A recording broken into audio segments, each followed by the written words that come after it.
Probably. So please welcome back Gabe Klinger.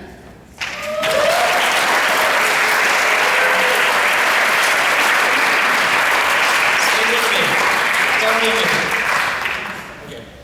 So when you were pitching this to Of course it's them, Bill Stamets. My first Q&A, the first question has to be Bill Stamets. All right.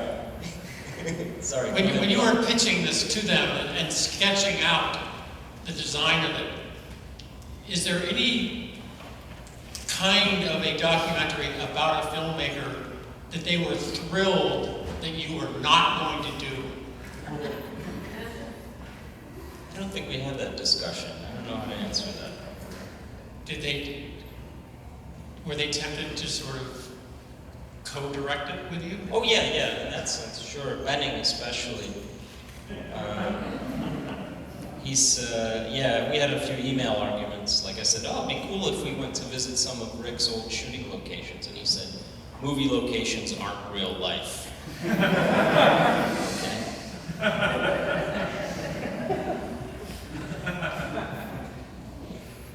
But then we ended up going anyway.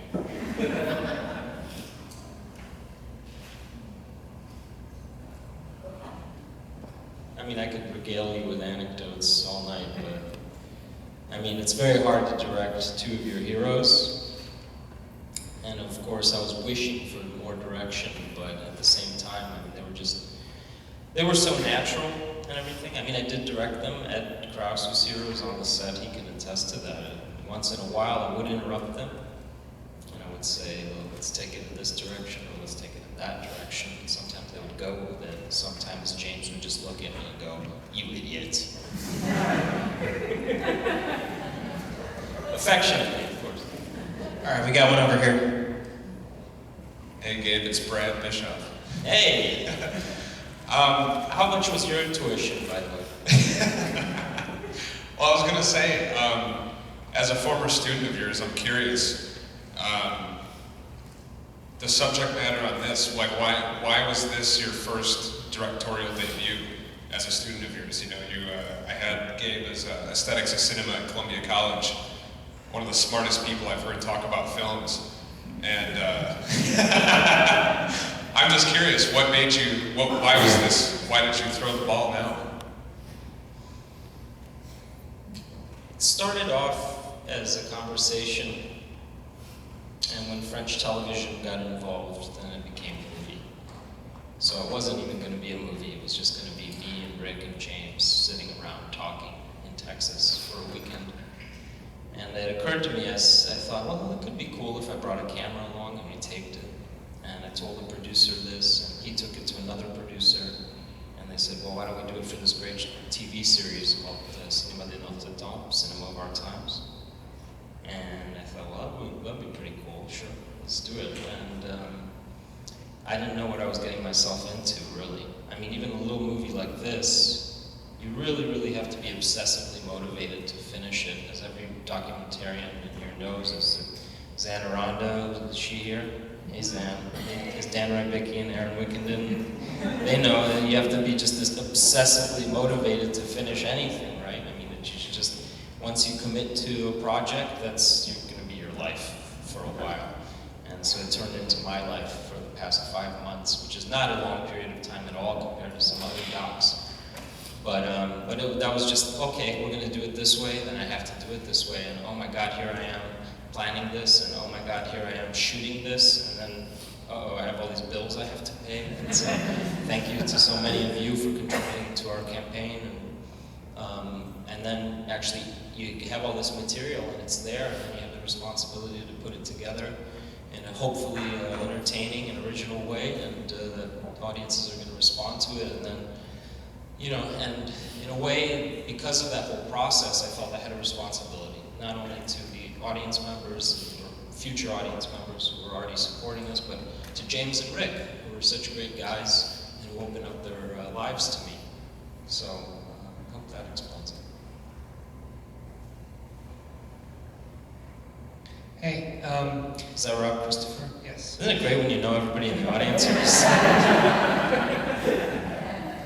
How touchy was Rick about showing his work in progress on Boyhood, and did he ever rethink that decision after he said that that was cool? Yeah. When you've been working on something for 10 years and no one has seen it except for Ethan Hawke, and now us, yeah, it was a real privilege. And suddenly, I'm like, Rick, we need to get into the office at 9 a.m. to set up our cameras and everything, and he was just like, oh, what did I get myself into? And he was visibly kind of unnerved a little bit, but Benning was a good interlocutor in that case because he could ask questions, and then it could be, and then it was back to just James and Rick, just having a conversation. So it wasn't really about our crew, it was about how James was viewing that material and how he was reading it. And I think Rick understood it that way, and that made the scene more natural, and he, I think, felt less vulnerable about showing us that material. I mean, we did speed through it, we saw the bits. I saw maybe 40 minutes of it, and a lot of it was very moving, so I can't wait to see more. It's going to be done, I think, next year. They're going to shoot the last episode, and then it'll be finally released either end of next year or in 2015, something like that, but who knows. But yeah, it was an incredible privilege to go and see this, long in the works film. And in fact, it was Rick's suggestion. He said, "Hey, you guys should come into my editing room." But that's the way he is. He's sort of laid back. He's just, as I know, there's some people here in the audience who've lived in Austin and who know him, know Rick, and he's just an incredibly generous guy. No Hollywood bullshit pretense about him. He stayed pretty true to his indie filmmaking roots. Yeah, in the back. I'm coming.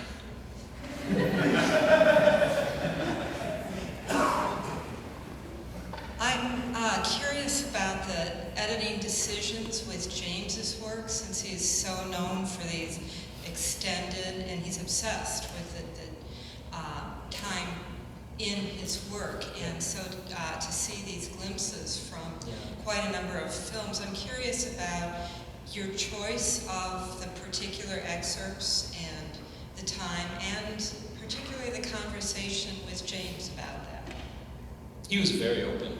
I mean, he just kind of gave me the material, and I said what I needed, and first he gave me a hard drive full of movies, and then he sent several 16mm copies of his films to a lab in Connecticut where we could scan them, and he said, use whatever you want.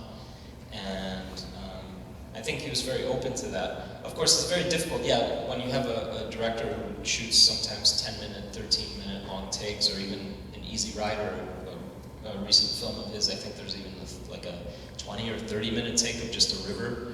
And of course, it's very hard to represent that in a documentary, but you can imagine, the impulse in most films would be to cut even that, that shot. I think the longest shot in the film, which is 1.5 minutes of 13 lakes, that shot, the duration of that shot is 13 minutes. It was very hard to cut, and I experimented with doing one cut where, we would do the entirety of that take. Of course, it just doesn't work for the TV format and for the kind of pace and, that we wanted to maintain. So I guess it's a compromise. At the same time, I felt there was a good, the main comment I've been getting from people after they watch this is that they want to go and explore James's films because they're not familiar with them. Generally, they're familiar with Linklater, but they're not familiar with Benning. And I think, so for me, I'm reassured by that response. And if this can lead people to his films, and so that they can get that sensation in full, I think in a way I've done my job. But a selection of clips, I had maybe 20 to 30 films of his available to me, and there was just a lot of different clips that I wanted to use. There's even a clip in the trailer of James batting in a batting cage that I didn't end up using in the movie. It just didn't fit in. And of course, when you're editing, you go through a million different versions of the movie, and I don't even remember why I kept in certain things or why I left other things out. I hope it makes sense. Yes? Just curious about the title, Double Play. I attribute that title to Jonathan Rosenbaum, who's sitting right there, because we were looking for a title, and Jonathan suggested Double Play because of baseball, and it seemed appropriate. double play of two filmmakers, very different and yet very alike. No, I love the title. It's kind of Thanks, John. You can thank that guy back there.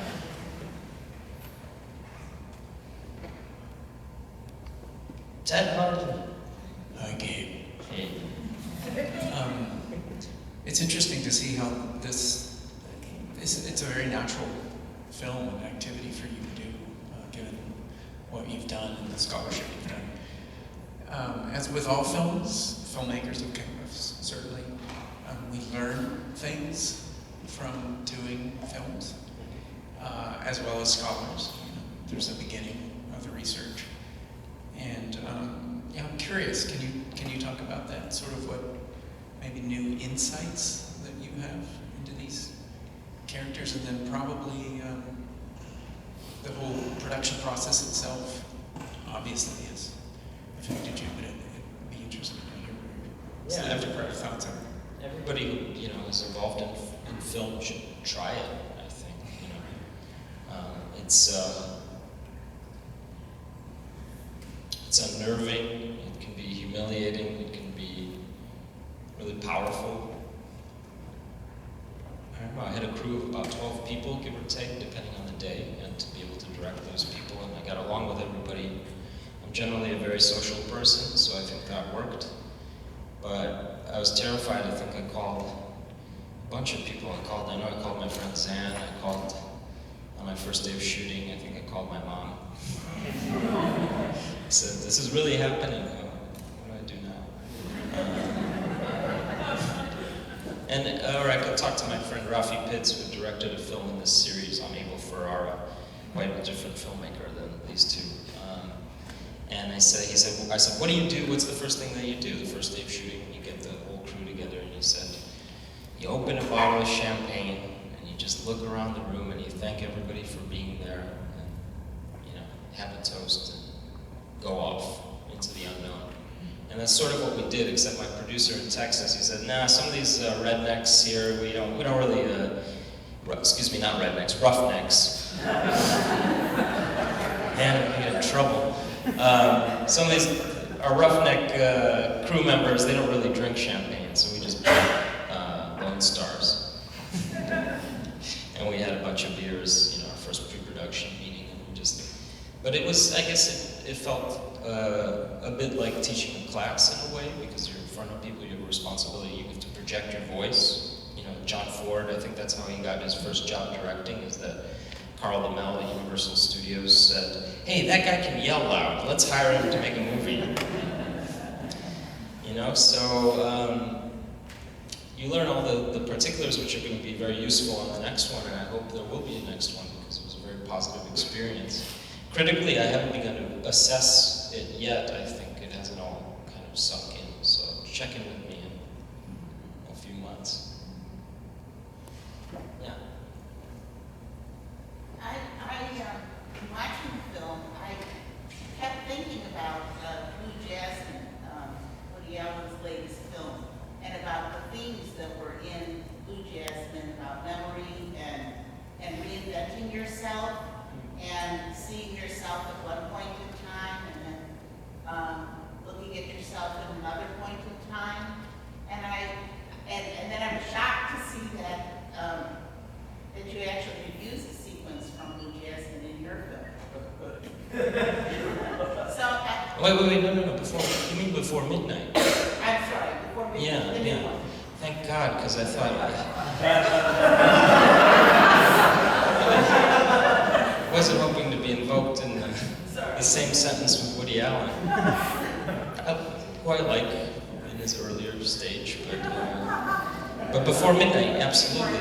Yeah. So I wondered thematically about what you were thinking about when you were doing those, when you were doing the interviews and creating the movie. Well, it became apparent to me during the editing process that the movie was really about time and memory. But that wasn't apparent to me while we were filming it. That was something we discovered because we had hours and hours of conversations, and you just start sculpting the movie. It's like Jean-Marie Straub, the great French filmmaker, says that when you're done shooting, you have this big marble block, and you have to chisel around all the cracks in the marble. And that's, so in the editing room, you have to find the film by chiseling around all the cracks. And what I discovered in that process was that this was a movie about time and memory. And of course, that's an element that's present in both of their films in a big way, so as you see in the film. But absolutely, I was very inspired by the Before trilogy and the way that time advances, but especially the way that time advances between the films. So there's this sort of off space of things that are happening, that are also hopefully happening in your life. And so when you see those movies, you're bringing things that you lived into them. I sort of wondered whether there was something in the artistic water, the neshama, or the ruach of the time that we're so interested in those in time and memory. Yeah, I don't know. I mean, I think that's what film is in a way. It's a record, and in a way that's what I set out to do with this film, to make it a time capsule and to be simple in approaching it that way, and not to do this overarching or overreaching thing of where we were going to discover something about the true nature of these guys or whatever, or where I was going to put them in situations where they would really reveal themselves. And I was very comfortable with it kind of staying at the surface and talking about the movies, because normally that's life. That's when people get together and slowly there are little things that happen or revealed, but documentaries nowadays, a lot has to happen in them, it seems like. And for me, it was just important to just record time.